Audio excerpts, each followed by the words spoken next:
सभी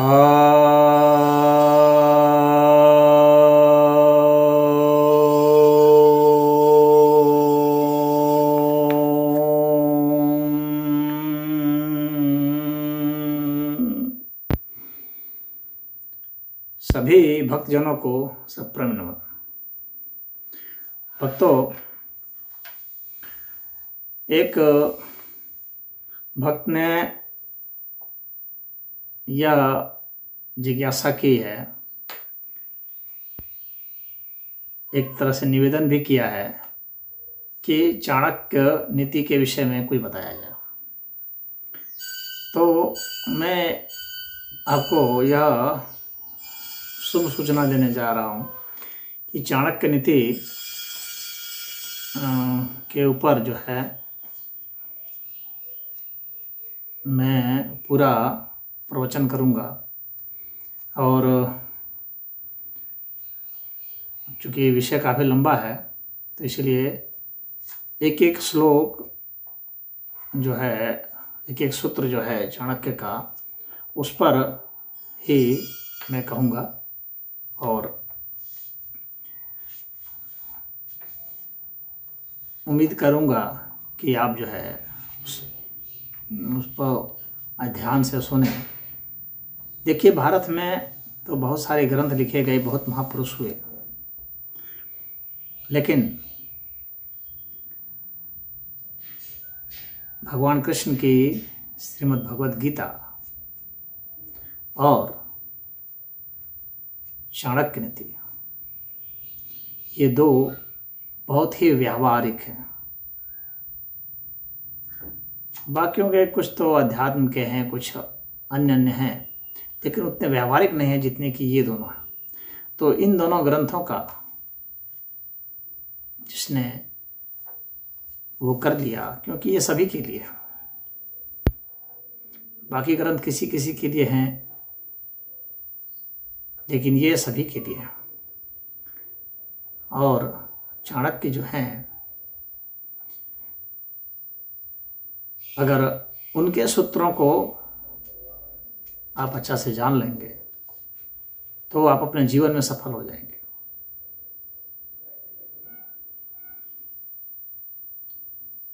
और जो राजनीतिज्ञ लोग हैं उनके लिए, क्योंकि वे राजनीति के पुरोधा थे और राजनीति के व्यावहारिक पहलुओं को समझते हुए क्या कब करना चाहिए उसकी बात उन्होंने की है। अर्थशास्त्र के ज्ञाता थे। तो जो एक राजनीतिज्ञ है, अगर वो अर्थशास्त्र का ज्ञाता नहीं होगा तो देश को अच्छा से नहीं चला सकता। उसी तरह से घर परिवार का व्यक्ति भी सिर्फ नाम का बड़ा हो जाए तो वो घर को अच्छा से नहीं चला सकता जब तक कि वह अर्थव्यवस्था को नहीं समझता है। अर्थ और राजनीति दोनों मिले हुए हैं, और इसके साथ साथ अगर उसमें नैतिकता नहीं हो, तप नहीं हो, त्याग नहीं हो, तो भी वह नहीं चला सकता। तो चाणक्य जो हैं वे इसी के ऊपर बल देते हैं, बुद्धि की कुशाग्रता पर बल देते हैं। चाणक्य आचार्य चाणक्य के पुत्र थे, इसलिए उनका नाम चाणक्य था। उनका नाम विष्णुगुप्त था ओरिजिनल नेम। और चूँकि राजनीति में वे काफ़ी कूटनीतिज्ञ थे वे, तो उनकी इस कूटनीतिज्ञता के कारण उनका नाम कौटिल्य था। जो कुटिलता थे, कूटनीतिक मतलब कुटिलता थे, अर्थात बहुत जो धूर्त चालाक है, तो उसके कारण ही उन्हें कौटिल्य कहा जाता था। चंद्रगुप्त मौर्य उनके शिष्य थे, जिनको उन्होंने भारत का सम्राट तक पहुंचाया, और उसके महामंत्री वे स्वयं थे। और ऐसे महामंत्री थे जो कि स्वयं कुटिया में रहते थे। उनका कहना था कि जिसका महामंत्री कुटिया में रहेगा। एक बार विदेशी यात्री ने उनसे पूछा, चंद्रगुप्त मौर्य के समय में मेगास्थनीज जो है विदेशी यात्री थे और भी अन्य आते रहते थे, तो उनसे पूछा कि भाई आप, आश्चर्य हो रहा था उन लोगों को देख के कि महामंत्री से मिलना है, महामंत्री कहाँ है भाई, तो महामंत्री कुटिया में रहा। देख के आश्चर्य हुआ, करे कुटिया में महामंत्री। तो चंद्रगुप्त मौर्य जो थे वे तो राजा थे और ये उनके गुरु थे, सन्यासी थे। तो एक तो सन्यासी थे, दूसरे महामंत्री थे और गुरु थे। 3 तरह का संबंध था। तो देखा इन तीनों संबंधों में गुरु को भी कुटिया में, महामंत्री को भी कुटिया में, सन्यासी को भी कुटिया में देखकर अचंभा हुआ। तो पूछा कि आप कुटिया में क्यों हैं, कैसे हैं? तो उन्होंने कहा कि जो कुटिया में रहेगा, जिस राष्ट्र का महामंत्री, उसकी जनता ही सुखी समृद्ध हो सकती है, प्रसादों में रह सकती है। और जिसका महामंत्री ही प्रसाद में रहेगा तो जनता कुटिया में चली जाएगी। तात्पर्य यह है कि जो बड़े पद वाले हैं उनको त्यागी होना जरूरी है, तभी नीचे के पद वाले जो हैं या सामान्य जनता है वह सुखी खुशहाल रह सकती है। खैर, हम लोग चाणक्य नीति की आज शुरुआत करेंगे। तो संक्षेप में थोड़ा सा परिचय मैंने आपको दिया और इनका जो कार्यकाल अगर देखा जाएगा तो वो चंद्रगुप्त मौर्य के समय भी थे और सम्राट अशोक के समय तक भी थे। हालांकि बाद में बहुत वृद्ध हो जाने के कारण जो है वो हट गए एक तरह से, क्योंकि सम्राट अशोक जो थे उनकी नीतियों का पालन नहीं कर रहे थे, तो ये अलग नीति पर अपना चल रहे थे। लेकिन चंद्रगुप्त मौर्य के समय और बिंदुसार के समय में वे सक्रिय थे और कुछ काल में सम्राट अशोक के समय भी। तो इनका वही मौर्य वंश का जो समय है 325 ईसा पूर्व के समय से इनका कार्यकाल रहा।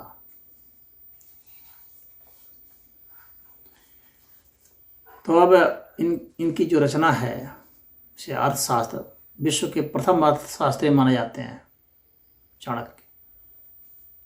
इनकी लिखी हुई पुस्तक है, हालांकि पहले भी रहे हैं, ऐसी बात नहीं कि अर्थशास्त्री अन्य कोई नहीं थे, परंतु उन सबके ग्रंथ हमारे पास उपलब्ध नहीं है। चाणक्य तक्षशिला के आचार्य थे और वो भी अर्थशास्त्र के। तो अर्थशास्त्र के आचार्य थे, इसका मतलब अर्थशास्त्र पढ़ाते थे। इसका मतलब यह भी है कि अर्थशास्त्र की पढ़ाई वहाँ पहले से भी हो रही थी, मतलब कि अर्थशास्त्री और भी थे, पहले से भी थे।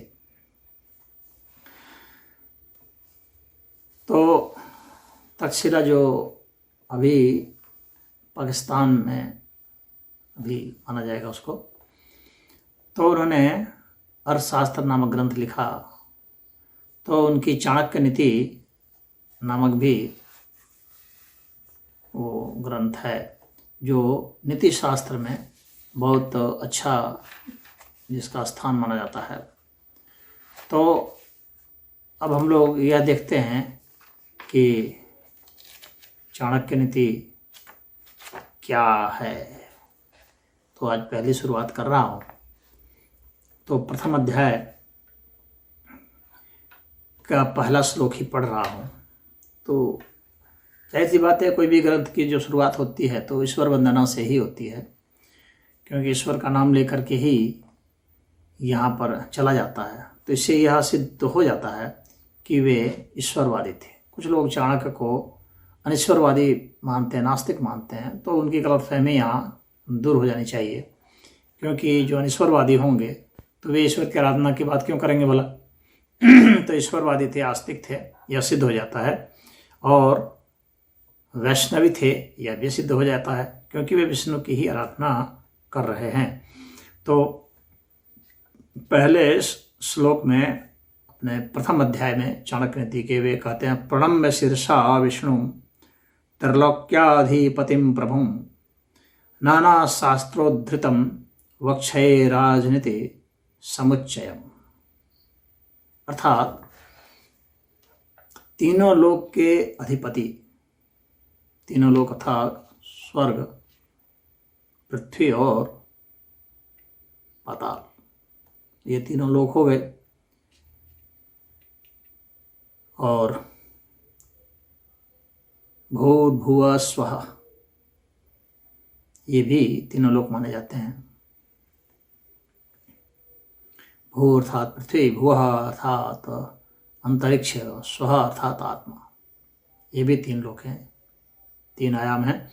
तो स्वर्ग, पृथ्वी और पाताल, भूर्भुवः स्वः, ये तीनों लोक हैं। तो इनके जो अधिपति हैं वे प्रभु हैं, यानी जो पहले से विद्यमान हैं,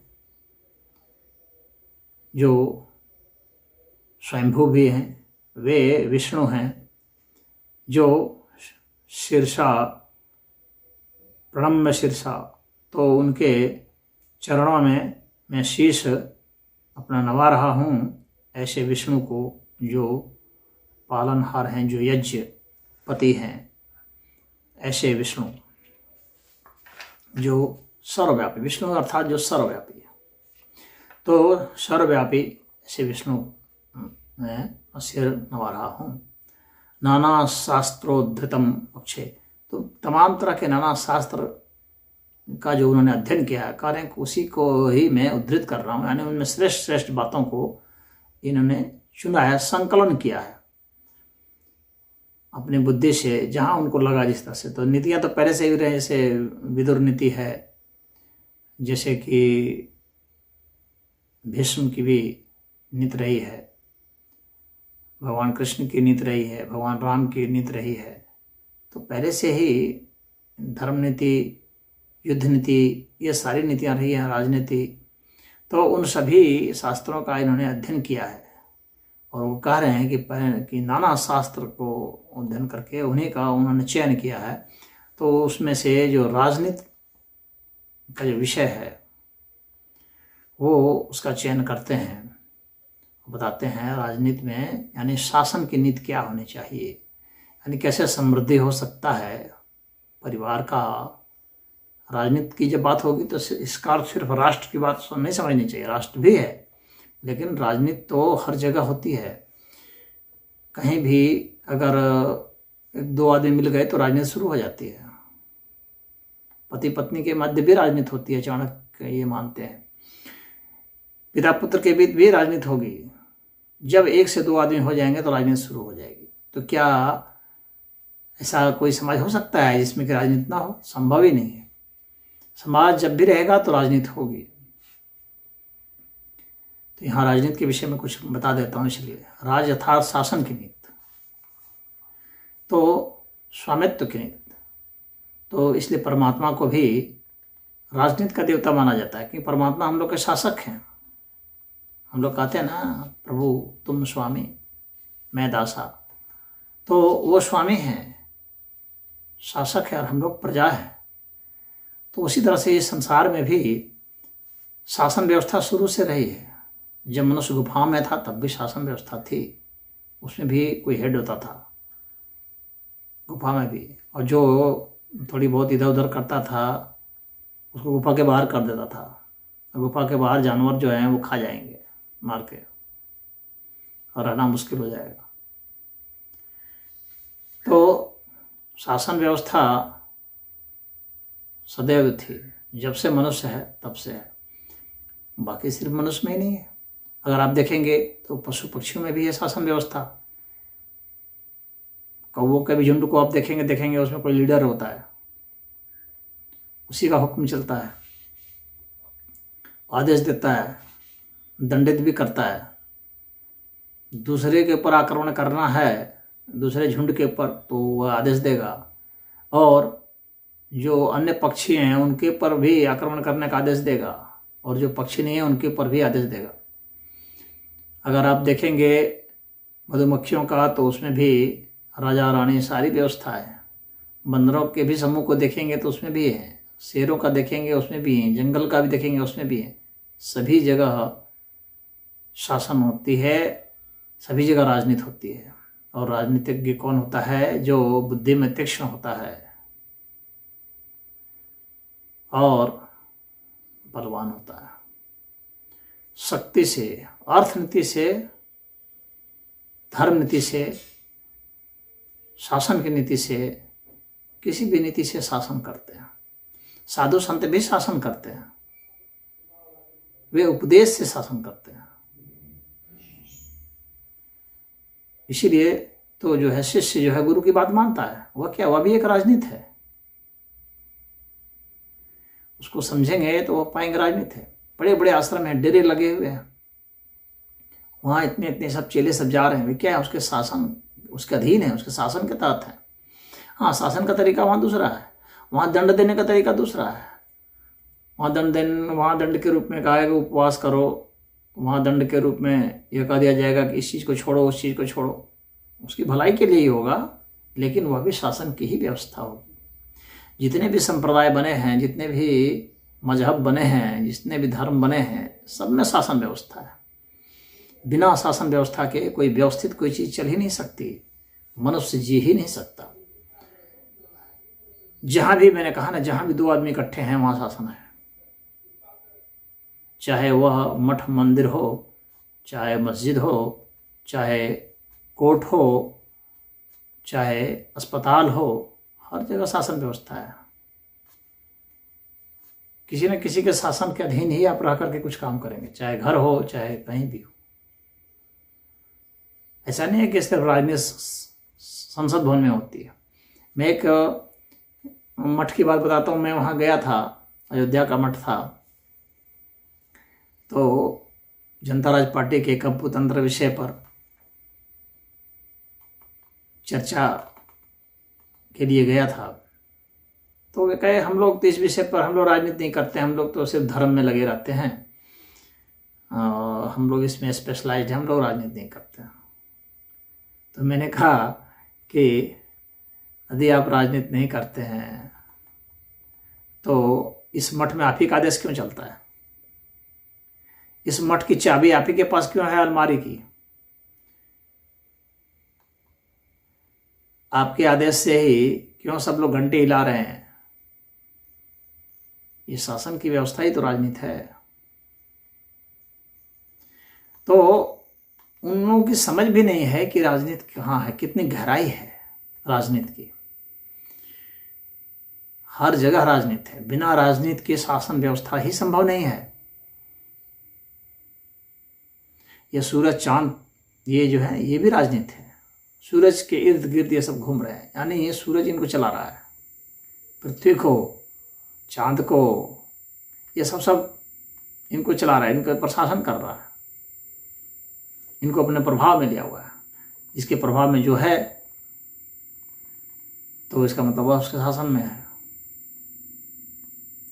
और वह व्यक्ति मौजूद हो या नहीं हो, व्यक्ति अगर विचार के रूप में भी मौजूद है तो शासन व्यवस्था है। जैसे कि अभी कृष्ण नहीं है लेकिन उनकी गीता है, गीता के अधीन शासन व्यवस्था में है हम लोग जो गीता को मानते हैं। जो रामचरितमानस को, रामायण को मान रहे हैं वो राम के शासन में है। जो कुरान को मान रहे हैं वो मोहम्मद के शासन में है। जो बाइबल को मान रहे हैं वो ईसा मसीह के शासन में है। तो शासन में आप हैं। शासन से मुक्त होना इतना आसान नहीं है। आप शासन में तो रहेंगे ही रहेंगे। कितने लोग हैं जो धर्म के भी शासन में हैं, धर्म की जो राजनीति है उसके तहत भी है, सरकार की राजनीति है उसके तहत भी है, परिवार की राजनीति है उसके तहत भी है, जिले की राजनीति है उसके तहत भी है। यानी आप शासन व्यवस्था के अंतर्गत ही हैं। जब समाज में हैं तो आप इसी व्यवस्था के तहत हैं। तो यह कन्फ्यूजन दूर होना चाहिए कि मैं राजनीतिक नहीं करता। ऐसा नहीं है, राजनीति के तहत तो आप रहेंगे ही रहेंगे। अब सवाल उठता है कि एक व्यक्ति अगर कहीं से उठ के कहीं चला जाता है, जंगल भी चला जाता है, तो वह जंगल भी तो किसी का अधीन है। गुफा में चले जाएंगे, वह गुफा भी तो किसी का अधीन है, वहाँ भी किसी की शासन व्यवस्था है।